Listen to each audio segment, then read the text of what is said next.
he asks anything he asks for, he gets, literally. Yeah, he asked me for some shoes, he gets it. He asked me for some bats, he gets it. Gloves, sliding mitts, protective gear, anything he wants, bro. For me, it was just like having him around makes me better in baseball, in life, and it makes me feel like, like I can help the future in some way. He said he's always gonna have my back, and he wants to make me the best possible baseball player I can be, and he wants me to go far one day. Last year's Little League Classic, you adopted a little brother. Can you tell us about getting the Little League Classic and how you met Russell? We landed off the flight. Crazy part is I didn't meet him until I got on the bus, but all of his friends were just like, bro, my friend is like your biggest fan. On like the form Little League had us do, there was like a question that said like favorite baseball player, and I had put Jazz Chisholm on that. Us and I think it was Venezuela were elected to go meet the Yankees and be on their bus, and I was fortunate enough to sit next to Jazz on that bus. Yeah, we're at Monster Trucks in Las Vegas. Jazz got traded, and then Russ came to me and says, we're making it to the Little League World Series. And I said, why? And he goes, because Jazz traded the Yankees, and they are the Little League MLB game. He's like, and I'm meeting him. He's like, I have that feeling. And he spoke that into existence. I get on the bus, a random guy, I didn't even know it was him. So he just randomly started sitting on the side of me. And he didn't even tell me about him being my biggest fan yet. He was just like asking me questions about how it is like getting traded. And then one of his friends came up and he was like, this is the kid I was talking about. And then he just started getting super shy and he asked me how much my chain was and I whispered it in his ear. And I tried to let him put it on first and he was like, no, I can't wear that. I can't afford that. I can't afford that. And I was like, nah, I'll just put it on you. Don't worry about it. We got insurance. He had followed me back on Instagram, and then I started to believe it a little bit more. And then it just became a bond ever since. You even went up in the stands for a bit during the game, right? And sat with him. Yeah, just talked to him and just enjoyed the time just hanging out with a kid that kind of reminded me of myself, when I was like in Little League, like just to have a big leaguer talking to me and just having fun with me and my friends would have been sick if I had that opportunity.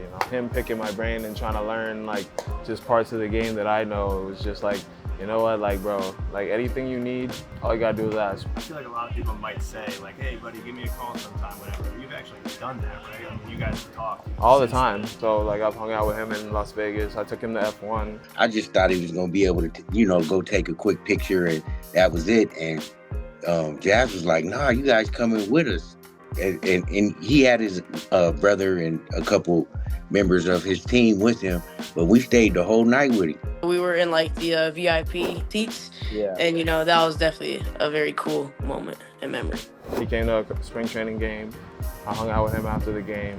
I mean, honestly, anytime we're around each other, we hang out. He's gonna hang with me at least for 24 hours. You playing video games together? Oh yeah, we play 2K together.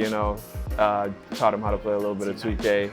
I mean, he's better than he was when he first started playing, but now he's getting there, never better than me. Come on. I feel like I just like to give back to the future, and especially someone that I feel like has high hopes. You always can learn.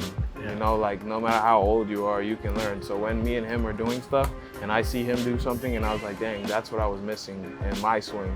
You know what I mean? That's how good of a player he is at his age. After games, even after bad games, not just always after like the games he hits home runs, because I have like his friend on PlayStation, I can see he's on, I can just give him a call and, we talk about the past few games, recent games, upcoming games. He's been real cool. He calls him all the time.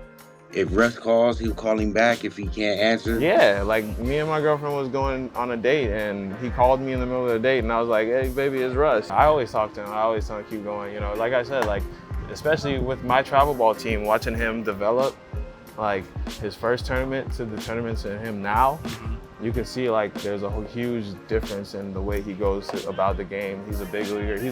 He's literally a big leaguer already. Like I think he's a big leaguer, especially the way he mans shortstop at 12 years old. Yeah. I mean, like I said, you always can learn.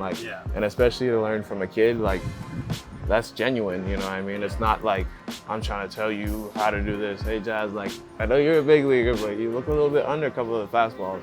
And I'd be like, yeah, bro, I gotta get on top of that. He's like, yeah, you gonna get it. Don't worry about it. Like, like he's a good, yeah, it's like great. It's the love, bro. And that's why I love that kid, bro. Like he shows me as much love as I show him.